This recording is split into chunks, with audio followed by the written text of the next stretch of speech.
biblical worldview makes it very clear the Australian Aboriginals are descendants of Adam, and their relations to all of us, they're all of our family. I remember when I was teaching in 1975 at Dalby High School in Queensland, and at one stage during the year I taught on the Tower of Babel to the students. We had the freedom to do that then. Yeah. And I said how we all go back to Adam and Eve, we're all one race, and we're just different people groups. And afterwards, 3 young girls from the Aboriginal community came up and said, "Sir, can you tell us more?"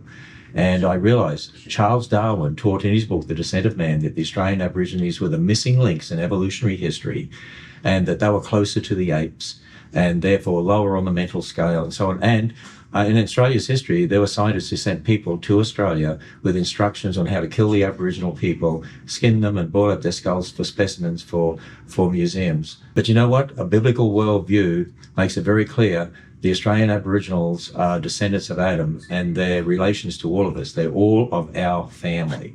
And we are all related. We're all one race. They're not a different race. Also, in the year 2000, did you know the Human Genome Project, headed by an atheist, they took DNA samples from people groups all over the world, and when they mapped the human genome, they said, guess what we found? There's only one race.